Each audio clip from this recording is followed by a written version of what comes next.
When I was asked by Fazila to speak at this sharing session, the students were passionate about the human rights cause, human rights, and some of you who are specifically interested in the refugee cause. I think it was about time for me to do some self-reflection on my past year's journey. So, why? So some of you might know that this World Refugee Day in June, that the refugee crisis has reached unprecedented numbers, with more than 65.3 million persons displaced globally. That's about 1 in 113 persons, and it's the highest figure since World War II. So you might wonder what such a global kind of issue, how did this actually affect me as an individual. So I was a student at the University of New South Wales in Sydney, Australia, and I was there as an international student majoring in international development. What I did was simply take an elective module on refugees and forced migration. Never really thought much about it, but that was more than 1 year ago, and I never thought that I'll be here today to talk to all of you. Basically, what happened throughout that one semester that I studied about refugees and forced migration was we were imparted knowledge about the whole international system, international conventions, the most depressing class ever. Every week, I look forward to it because I wanted to know more about what's happening globally. But then these figures it just left you wondering what is the world doing, what are individuals doing to address the issue. And right about the time when I was, going through this elective module, there was the Bay of Bengal crisis. It's something that was happening quite close to home, if you can see, Singapore. Earlier, Hakim shared about the whole European crisis, but what really hit home was this. I was the only Southeast Asian student in the class. So when this hit, international headlines, I could not help but feel embarrassed and, utter guilt about what the region has done, the lack of response in terms of this, boatloads of refugees and migrants that were just left out there without supplies, living in very cramped situations. These are just some pictures. You can see how congested it was, and basically there's a lower deck. So the women and children are at the lower deck, and they were stranded on the boat for a few months. And this is when supplies were dropped, just because these countries in the region refused to allow these boats to disembark. And all they could do, or what was done was, in fact, just dropping the supplies. And you see all these men, these boys, dropping into the ocean, swimming towards all these food supplies, water. And fortunately, later that month, in May 2015, this 3 boats of hungry, malnourished, diseased, and dying refugees and migrants were rescued by the fishermen of Aceh, Indonesia.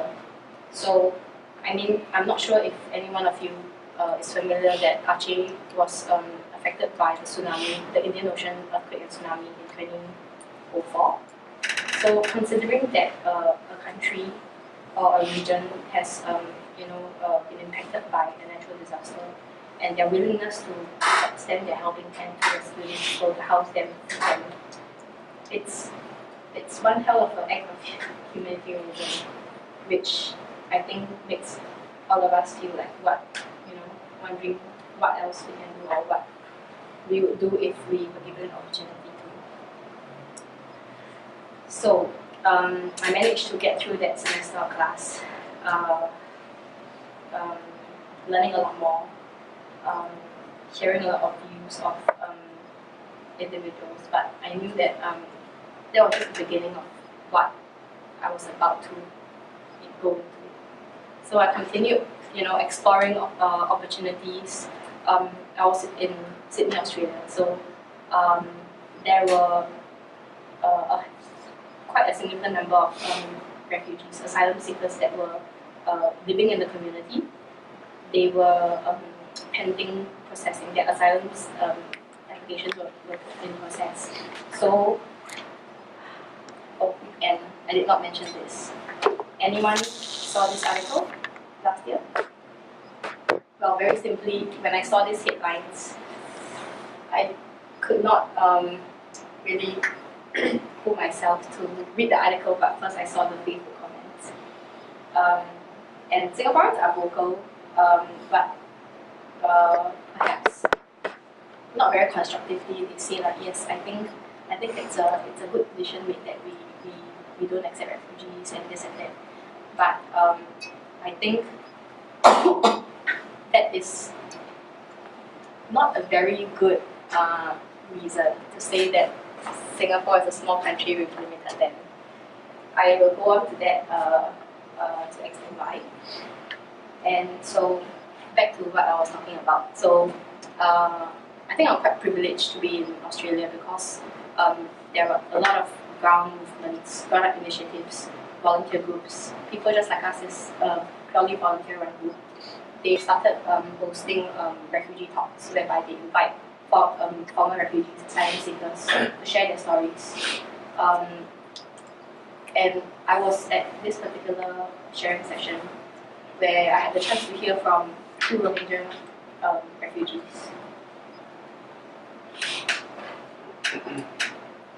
And I think this night kind of really changed my life. And from then on, it really kind of created a path towards where I'm heading towards. So that this particular exchange was with this refugee by the name of Salim. He is now 26, so not much younger than I am. And he was sharing about his story of how he was abused by the military since he was 7 years old, and it was quite graphic. He was describing it that he was in a room with 2 windows and a lot of people looking from outside, and there was a pillar, and one of his ankle was tied. The rope was fastened to his ankle, and the rope was fixed to the pillar.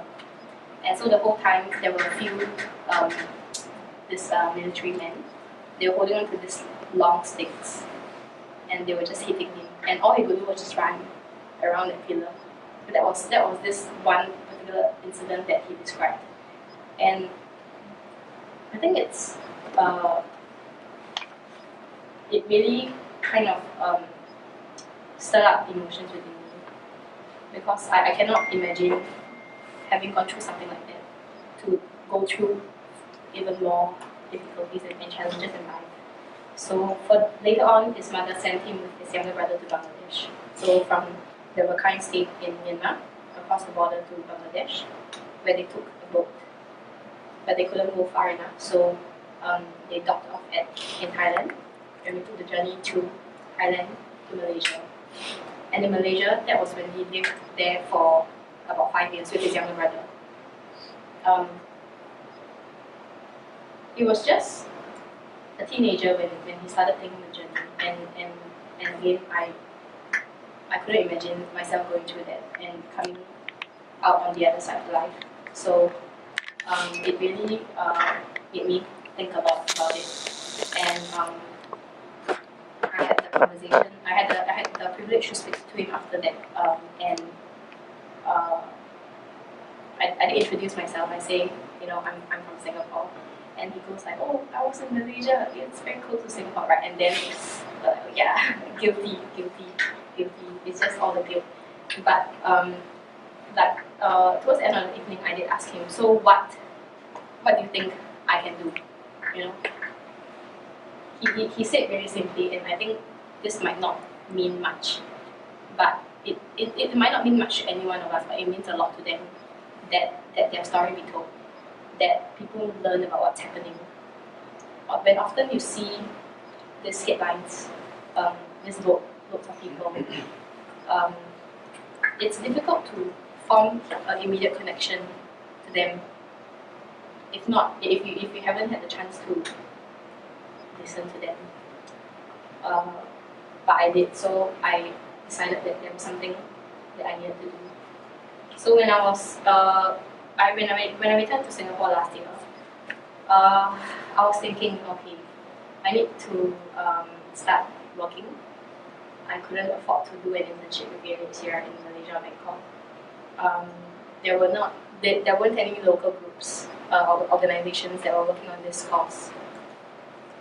I spoke with friends, two friends that I've known for many, many years to spark their interest in this topic. It's a simple do you know about what happened in May? And some of them said yes, and then I told them, we continued having conversations, and I try to kind of direct them, hopefully, for them to say like, oh, is there something I can do to help, or is there something that you're doing that I can be a part of? But then none of that happened. But anyway, it made me wonder if there were Singaporeans out there who were like me, just thinking if there was someone who shared a similar passion and wanted to do something to for the cause, for refugees. So I started Advocates for Refugees. I think it came about quite a straightforward thing for me, because I thought that if there wasn't anything around, that I just had to start something. And I mean, what could go worse, that maybe I wouldn't get much response, and then or maybe I can get 10 people who's interested in this topic, and then we can have a focus group, and we can at least have someone to talk to about this issue.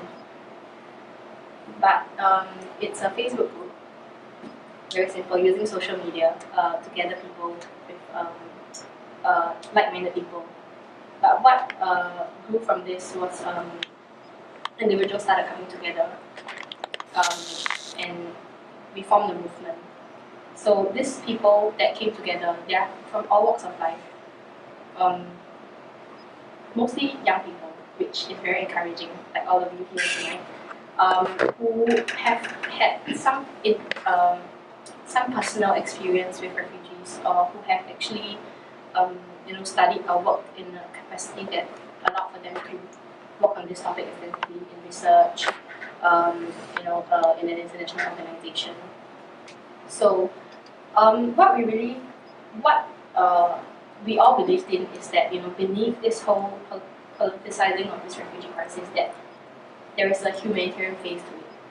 That when you speak to someone and go, oh, there's this refugee crisis, global refugee crisis, and if their response is, oh, but we need to go to the root causes, which are governments, which are often very political. But what happens in that process? People are moving, like Hakim shared. People are taking dangerous journeys. People are dying. People are in camps. Children are left without access to education. Human potential going to waste, in short. So you might wonder as well how Advocates for Refugees intend to tackle this global phenomenon of forced migration. I think all of you should know what this means, raising awareness. Very simply, when I started this Facebook group, people that join the group are those that already have an idea of what's going on. Yeah, this general idea of what a refugee is, and the reasons for them leaving their countries. But what really is awareness raising is to reach out to communities further than that, beyond that, for more people to learn about what's happening in the region. As Hakim has also mentioned, that there is a lack of local and international media coverage on regional displacement issues. my understanding, the highest numbers of forced displacement within the region, Southeast Asia, are those who are internally displaced within Myanmar. And there are also, and I'm sure all of you know the happiness index of Bhutan. Yes? Everyone knows that? What you might not know is there are Bhutanese refugees who have been displaced for over close to 3 decades in neighboring countries such as India, Nepal. So there are this information that we have not been able to gain access to quite readily. And it requires for sort of awareness raising. What does this comprise of? Also to address these general misconceptions about what are refugees. What's the difference between a refugee and a migrant? Very simple things.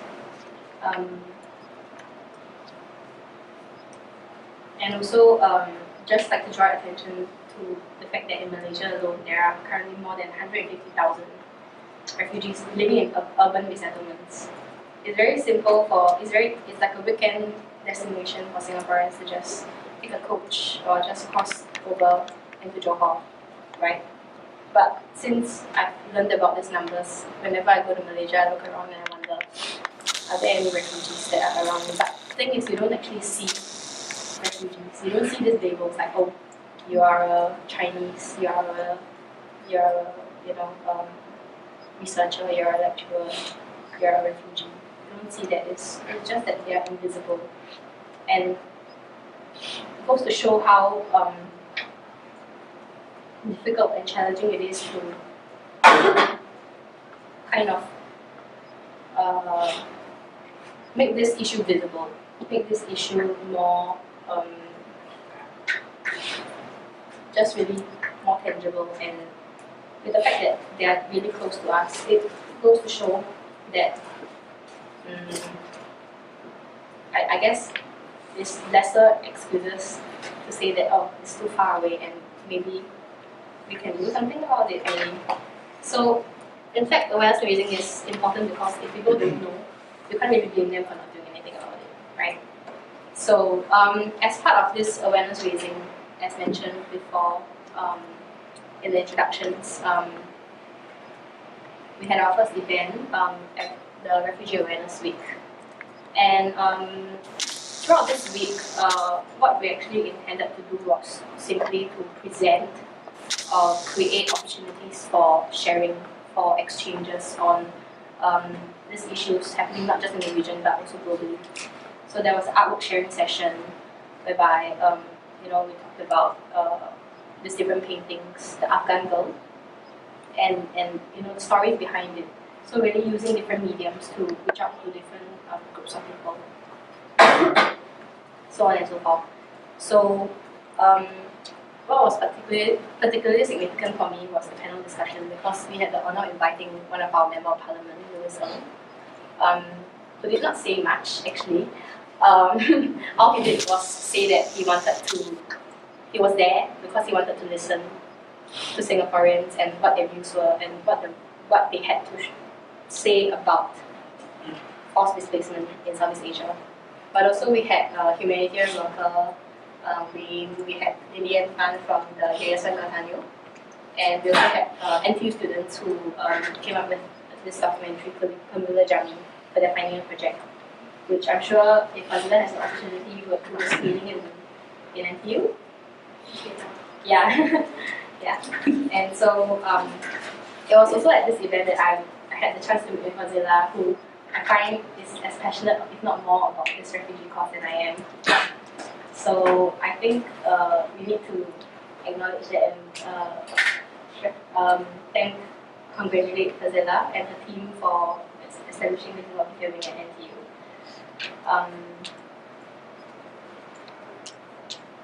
So, as I've mentioned, through raising awareness, we want to create constructive platforms for community dialogue.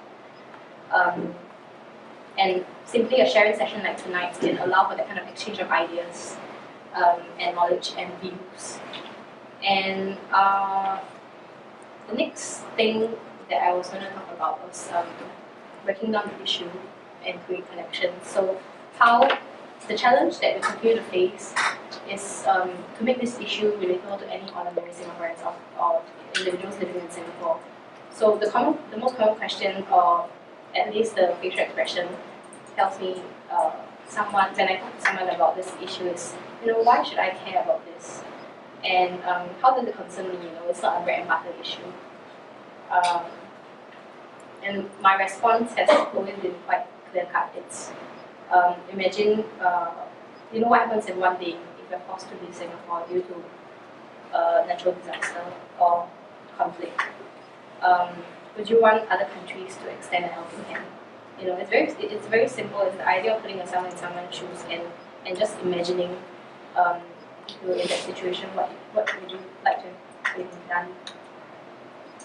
And I don't have a picture here, but there was actually a refugee camp in Singapore back in the 1970s called the Hawkins Camp. That camp it was around for almost 2 decades, and it housed this Vietnamese boat people. So if Singapore was once a country that extended this helping hand, if it were possible then, why not now?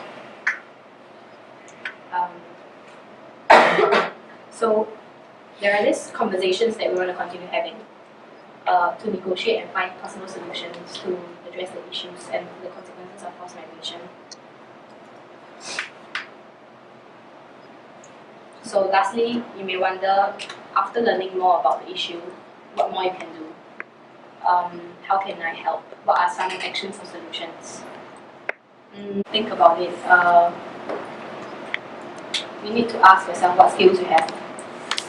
Yeah, do I want to help to raise awareness? Raising awareness is not as simple. I mean, with the event we had, we managed to get around 200 participants throughout the week. Is that a good number? Can you be better? Yes, I believe so.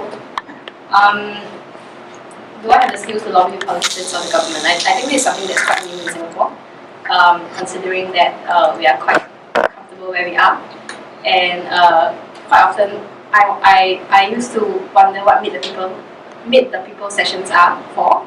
Well, it's to help address this kind of very family issues.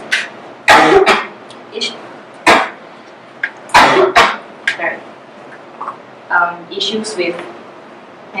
that has got to do with personal life, with neighbors and etc. But maybe think of it as a way to get the opportunity to speak to a local MP.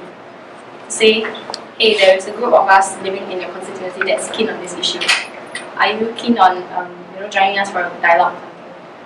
These are ways you can get something going. The next question we want to ask is, do I have the means to travel overseas to volunteer with refugee communities? I think this is something that of course Mathilda and team will look into in the upcoming youth expedition project. But simply, I think the idea is no matter where you volunteer, overseas or in Singapore, I think you need to be very clear of why you're doing it and what your end goal is. Of course, it can be to feel good about yourself, but as if this entire topic on this humanitarian crisis, that it's humans, it's not just the self. And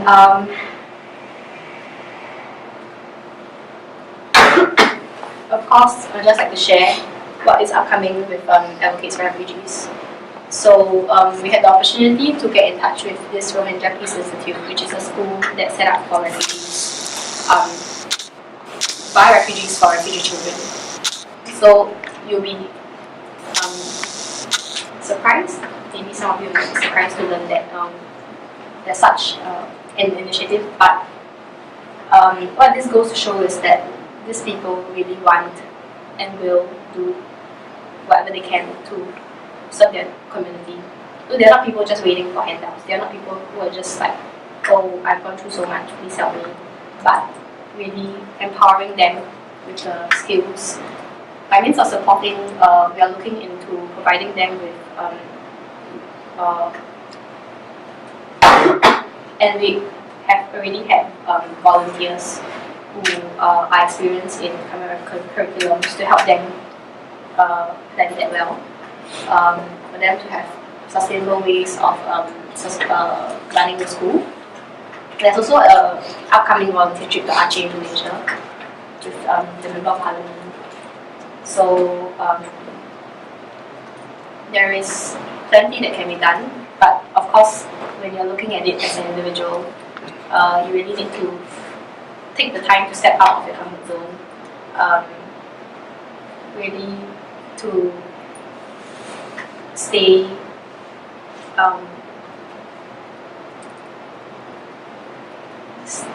focus at what your end objective is.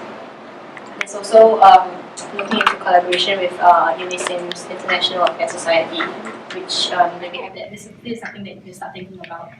And if your friends feel like, oh, if you talk to your friends about this issue and they feel like there's not much I can do about it, maybe try to talk some sense into them.